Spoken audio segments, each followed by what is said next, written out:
Why impromptu debate, Socratic method and Akanksha method?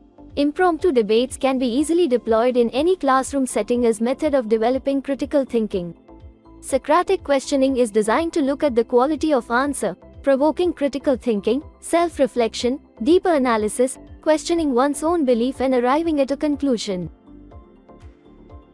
Akanksha method is the Indian philosophical approach similar to Socratic questioning, but known from ancient times even before Socrates.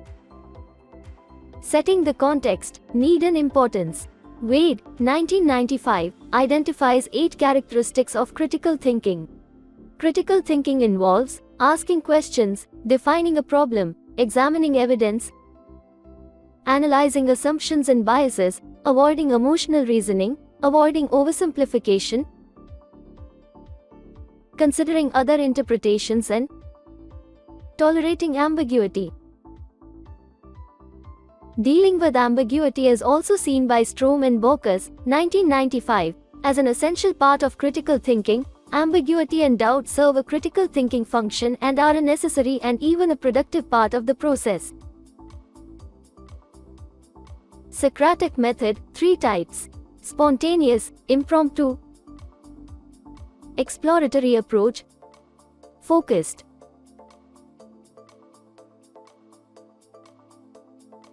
Spontaneous, impromptu. Teacher asks, which provokes the learner to move towards in-depth knowledge. Example, should a child who steals the medicine from a pharmacy for his ailing parents be punished for theft?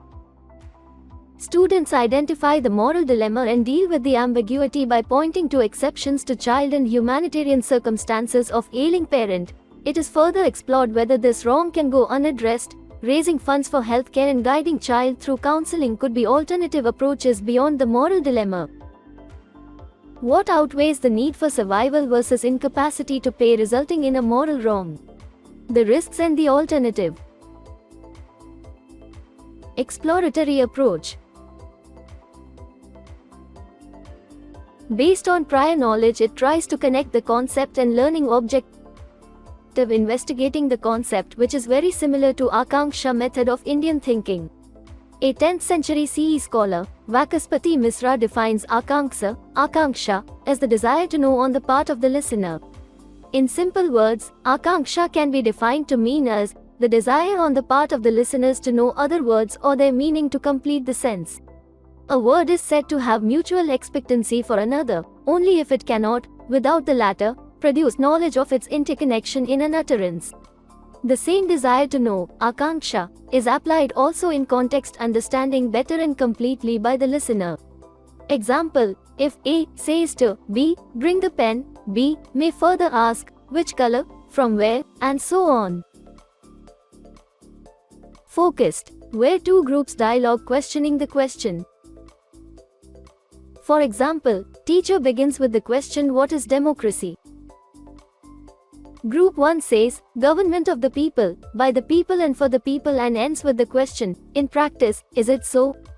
Group 2 says, it is oligarchy, or group ruled by the combination of business, politics and military, industry. Then what is democracy? At the end of the debate, it turns the question back to the teacher. Sample questions in Socratic dialogues. What data has been provided? Is the data dependable? How can you justify? Is some data missed out? What are the sources of data?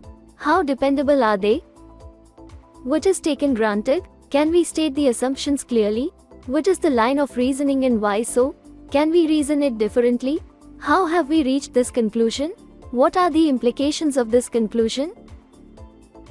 Gender stereotypes, exercise. The exercise involves spotting and brainstorming, challenging one's own gender bias, using critical thinking to challenge and navigating reflective thinking and stretching the mind.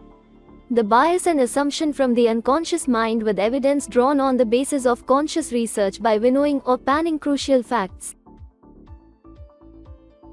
Examples: women are weak, challenging this on the basis of the pain in birthing that women endure. Man has power as head of household. Question this based on the UN data, that 5 out of 7 households in the global south are headed by women. And drawing objective inferences and truth in developing a concept.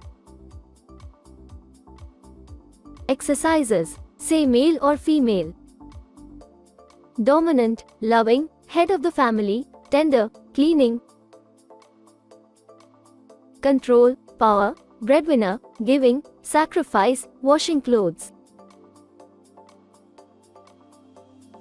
Learner testimony. I unlearned my own wrong ideas and that how I deeply feel may not be closer to truth. This exercise was an eye-opener to the many uncovered sides of the truth regarding moral dilemma. Socratic method showed that I need to practice and improve my debating and research skills. We learned that we should evaluate and weigh the notions and truths that we receive from media or friends or other sources and not to take everything on face value. I discovered my limitations. I am not as gender sensitive as I should be. Call for action. An ideal teacher inspires. Use this method to inspire learners towards acting after deliberations, respecting others' views and to be committed to ultimate truth by examining truth claim. Can be used in many practical situations. Evaluate something like a news article or election manifesto or doctor's advice. It is useful in things that affect us in our everyday life.